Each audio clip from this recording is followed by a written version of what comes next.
यारो, ये है wait for me yesterday in spring का अगला चैप्टर। अगर आपने पिछले वीडियो नहीं देखे हैं तो प्लेलिस्ट का लिंक नीचे डिस्क्रिप्शन में दिया गया है, वहां से देख सकते हो। अब इसे शुरू करते हैं। ईयरफोन लगाओ और आओ, ले चलूं आपको एक अलग ही दुनिया में। लगभग 2 साल बाद मैं पहली बार एक छोटे लेकिन परिचित यात्री नौका पर बैठा था। लहरें मुझे हल्के हल्के झूला रही थीं। खिड़की के पास बैठकर मैं पूरे जहाज के अंदरूनी हिस्से को देख सकता था। जहाज पर करीब 100 सीटें थीं, लेकिन यात्री गिने चुने थे। दीवार पर लगी पुरानी घड़ी में देखा तो 3 बज रहे थे, जिसका मतलब था कि टोक्यो से निकले मुझे 6 घंटे से ज्यादा हो चुके थे।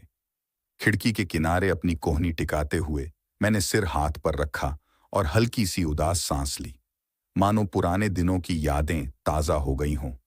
मैं घर से भाग आया था, और वह भी एक बहुत ही घिसे पिटे कारण से। जितनी बार भी मैं अपने दिमाग से इन अप्रिय विचारों को निकालने की कोशिश करता, वे हर बार वापस आ जाते। ईमानदारी से कहूं तो इसमें मेरी भी कुछ गलती थी। वसंत की छुट्टियों के पूरक कक्षाएं छोड़ना सही नहीं था, और मैंने हालात और खराब कर दिए जब मेरे पिताजी ने मुझे स्थानीय किताबों की दुकान पर पकड़ा, जहां मैं क्लास से भागकर बैठा था। मैंने इस बात को छुपाने की कोशिश की कि मैं एक सस्ती साइंस फिक्शन किताब पढ़ रहा था, जो वास्तव में मेरे शिक्षक द्वारा अनुशंसित अध्ययन सामग्री थी, जिसमें भौतिकी के सिद्धांतों का व्यावहारिक उपयोग बताया गया था। उन 2 शुरुआती गलतियों को छोड़कर मुझे सच में लगता था कि गलती का बड़ा हिस्सा मेरे पिता का था। जहां तक मेरा सवाल है, घर पहुंचते ही जिस तरह से उन्होंने मुझ पर हमला किया, मुझे अपने पैसे की बर्बादी, हाई स्कूल ड्रॉप आउट बनने वाला, परिवार के लिए निराशा और बस एक निराशाजनक मामला कहा, वह बिल्कुल भी उचित नहीं था। इसमें से बहुत कुछ सीधे सीधे मौखिक दुर्व्यवहार था। मुझे पता था कि अपनी कक्षाओं से बाहर रहना गलत था। मैंने पूरी तरह से स्वीकार किया कि हालांकि ये मेरे पिता ही थे जिन्होंने मुझे पहले स्थान पर पूरक पाठ्यक्रम लेने पर जोर दिया। मैं निश्चित रूप से स्कूल में अपना स्प्रिंग ब्रेक बिताने के विचार से उत्साहित नहीं था, लेकिन वह अन्यथा नहीं सुनते। हाँ, वह वास्तव में मेरे ट्यूशन और रहने के खर्च का भुगतान कर रहे थे, लेकिन मुझे टोक्यो में उनके साथ रहने के लिए आमंत्रित करना हमेशा उनका विचार था। फिर भी मैं बस वहां खड़ा रहा, आंखें नीची करके उन्हें घंटों तक मौखिक रूप से मुझे डांटने दिया, इस दौरान उन्हें यह बताने की इच्छा को रोकते हुए कि वह कितने अनुचित थे। वह आखिरी, लगभग आकस्मिक चुटकुला जो उन्होंने कहा, मुझे संदेह है कि उन्होंने इसे कहने से पहले सोचा था, ईमानदारी से अंतिम धक्का था। मुझे पता था कि तुम्हें अपने साथ टोक्यो वापस लाना एक गलती थी। उस एक पंक्ति ने मुझे इतना गहरा आघात पहुंचाया, ऐसा लगा जैसे मेरे सिर पर बेसबॉल के बल्ले से वार किया गया हो। 2 या 3 सेकंड की स्तब्ध चुप्पी के बाद, शायद यह वास्तव में अधिक लंबी थी, कहना मुश्किल है, मैं अपने बेडरूम में भाग गया और अपने पीछे दरवाजा बंद कर लिया। अपने पिता की लगातार चिल्लाहट को अनदेखा करते हुए मैंने कुछ अतिरिक्त कपड़े और कुछ जरूरी सामान एक रात के बैग में ठूंस लिए, और जैसे ही अगली सुबह उठा, मैं सामने के दरवाजे से बाहर भाग गया। झगड़े को अब आधे दिन से ज्यादा हो चुका था, फिर भी उस बारे में सोचकर मैं अभी भी निराशा में अपने दांत पीस रहा था।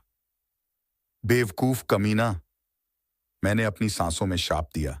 गर्म हवा खिड़की के शीशे पर धुंधली हो रही थी। मुझे पता था कि इन घटनाओं को बार बार अपने दिमाग में दोहराते रहने से मुझे कोई फायदा नहीं होगा, इसलिए मैंने इस विचार को त्यागने और खुले समुद्र को देखने का फैसला किया, जिसकी लहरें दोपहर के सूरज के नीचे चमक रही थीं। आज गहरे नीले पानी में काफी उथल पुथल थी, जिससे छोटी नाव आगे पीछे हिल रही थी और एक तरफ से दूसरी तरफ डगमगा रही थी।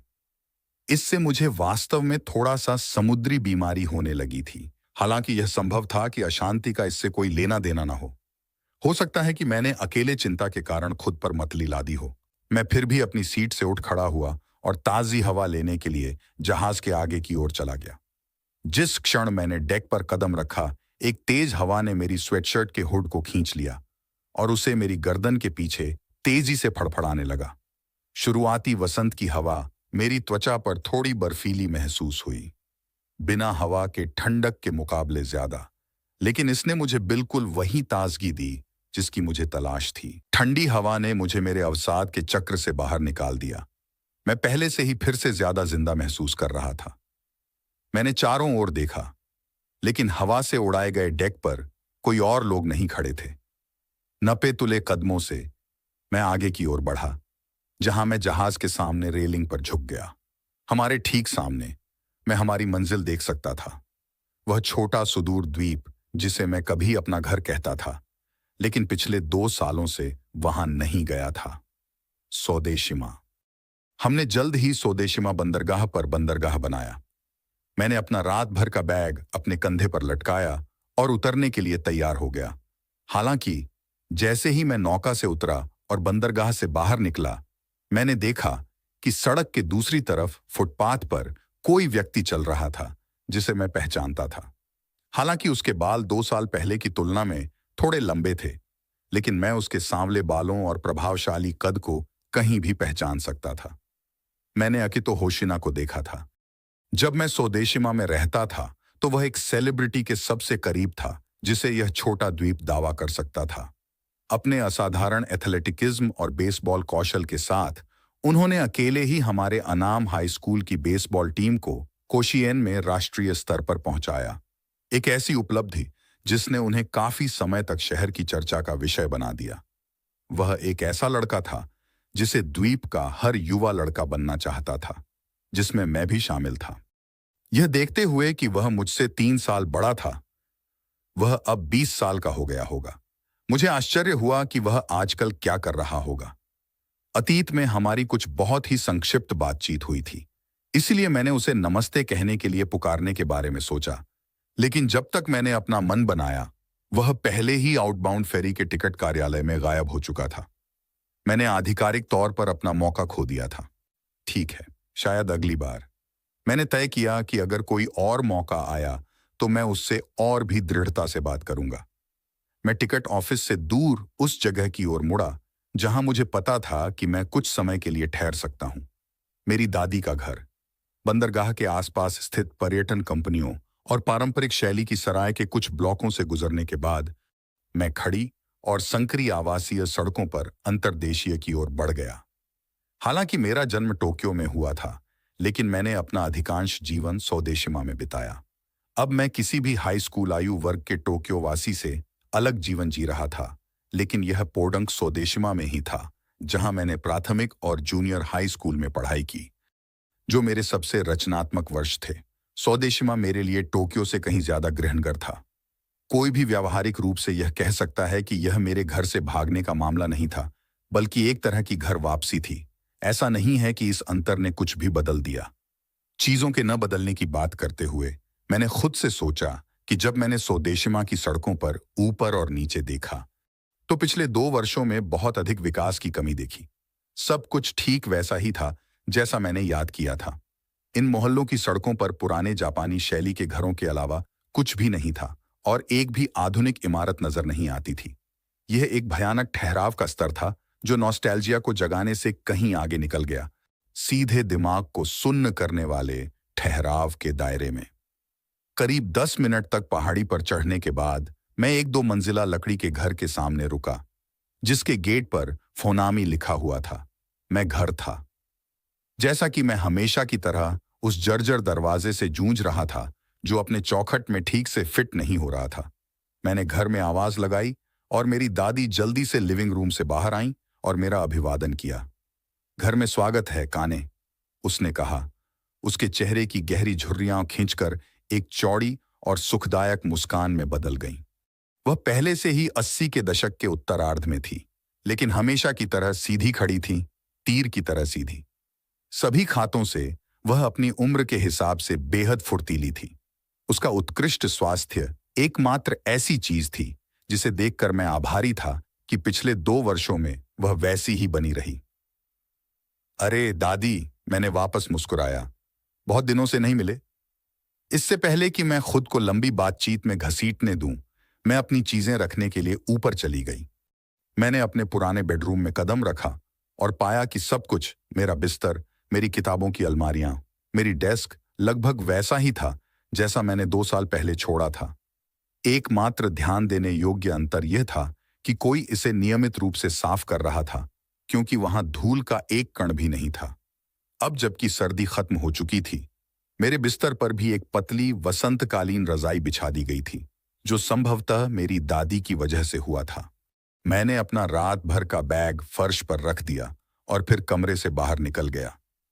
सीढ़ियों से नीचे उतरते हुए मैं अपने दिवंगत दादाजी की वेदी पर श्रद्धांजलि देने के लिए पारंपरिक जापानी शैली के बैठक कक्ष में एक त्वरित पड़ाव बनाया और उन्हें यह बताने के लिए कि मैं लिविंग रूम में जाने से पहले घर आ गया हूं।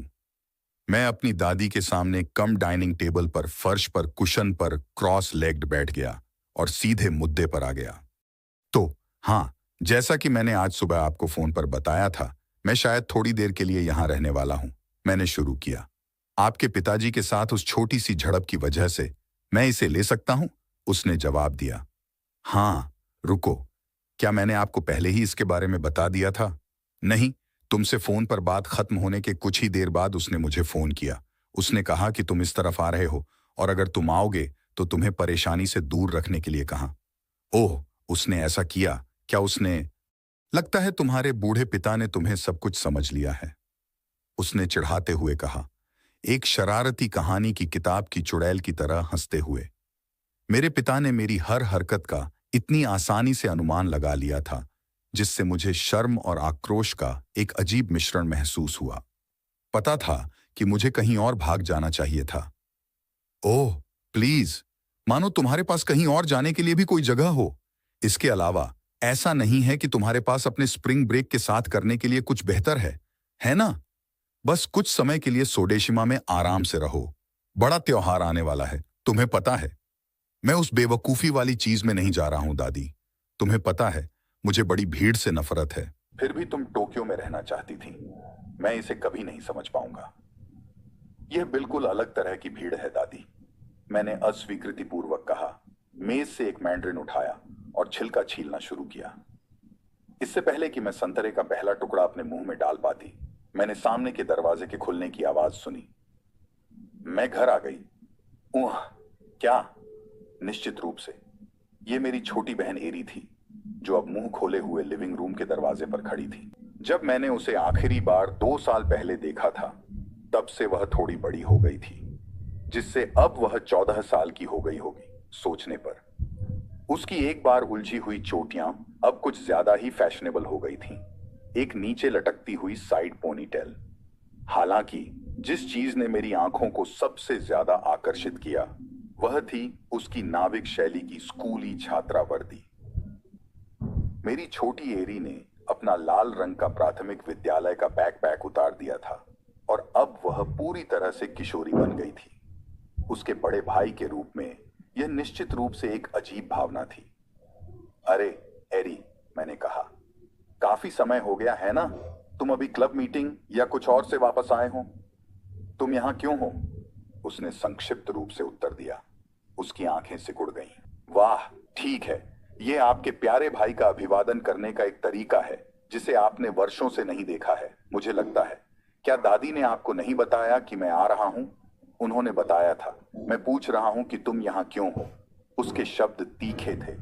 यह स्पष्ट था कि वह मुझे देखकर खुश नहीं थी, जिसे मैं समझ सकता था। उसने आखिरी समय तक मेरे टोक्यो जाने के विचार का विरोध किया था। हमने 2 साल पहले काफी नकारात्मक शर्तों पर बात छोड़ी थी और मैंने उसके बाद से उससे संपर्क करने की कोशिश नहीं की थी। चलो, मुझे इस तरह से घूरो मत, मैंने कहा। यह जश्न मनाने लायक पुनर्मिलन है ना? यहां बैठो और मेरे साथ इनमें से एक मैंड्रिन खाओ। पिछली बार जब मैंने जांच की थी तो वे तुम्हारे देने के लिए नहीं थे, काने। अब वह एक चुप गया। माना कि यह पहली बार नहीं था जब उसने मुझे मेरे असली नाम से पुकारा था, लेकिन वह इसे केवल तभी इस्तेमाल करती थी जब वह मुझसे बहुत नाराज होती थी। बाकी समय वह बड़े भाई ही पुकारती थी। वैसे भी तुमने मेरे सवाल का जवाब नहीं दिया, उसने पूछा। तुम यहां स्वदेशिमा क्यों वापस आए हो? अपना काम बताओ। मेरे पास कोई काम नहीं है। मैं अभी घर से भागा हूं, इसीलिए मैं कुछ समय के लिए चुपचाप रहूंगा और तुम लोगों से पैसे मांगूंगा। थोड़ी देर कितने समय की होती है? शायद 1 सप्ताह या उससे ज्यादा। अभी 1 अप्रैल है, तो शायद 8 तारीख तक। मैं समझ गया। और तुम घर से क्यों भागे? ठीक है, क्या तुम्हारा उस मूर्ख से झगड़ा हुआ था? मैं टेबल के दूसरी तरफ अपनी दादी को देखने के लिए मुड़ा, लेकिन उन्होंने अपना सिर हिला दिया। जाहिर है एरी ने खुद ही यह अनुमान लगा लिया था। वह एक तेज बच्ची थी। मेरे पास झूठ बोलने का कोई कारण नहीं था, इसलिए मैंने सब कुछ स्वीकार कर लिया। हाँ, यह लगभग इतना ही है, मैंने जवाब दिया। तुमने इसे एक ही बार में समझ लिया। देखो, यही कारण है कि मैंने तुम्हें उसके साथ जाने से रोकने की कोशिश की। मैंने तुमसे कहा था कि वह आदमी दिमाग से ठीक नहीं है। हाँ, ठीक है। हो सकता है कि तुम सही कह रही हो। निश्चित रूप से अब तुम्हें इसका पछतावा हो रहा है। देखा, तुम्हें कभी भी उस निकम्मे आदमी के साथ नहीं रहना चाहिए था, मेरी दादी ने बीच में कहा। अपने पिता को निकम्मा कहना बंद करो। एरी ने गाल फुलाए और इस फटकार पर नाराज हो गई। देखो, यही कारण है कि मैंने तुम्हें उसके साथ जाने से रोकने की कोशिश की। मैंने तुमसे कहा था कि वह आदमी दिमाग से ठीक नहीं है। हाँ, ठीक है। हो सकता है कि तुम सही कह रही हो। निश्चित रूप से अब तुम्हें इसका पछतावा हो रहा है। देखा, तुम्हें कभी भी उस निकम्मे आदमी के साथ नहीं रहना चाहिए था। एरी, मेरी दादी ने बीच में कहा, अपने पिता को निकम्मा कहना बंद करो। एरी ने गाल फुलाए और इस फटकार पर नाराज हो गई। ठीक है, मैं उसे अपना पिता नहीं कहूंगी, यह पक्का है। नहीं, जब उसने ऐसा कुछ नहीं किया हो जिसके लिए वह इसके लायक हो, उसने बड़बड़ाते हुए कहा। मैं निश्चित रूप से समझ सकती थी कि एरी की बात क्या थी।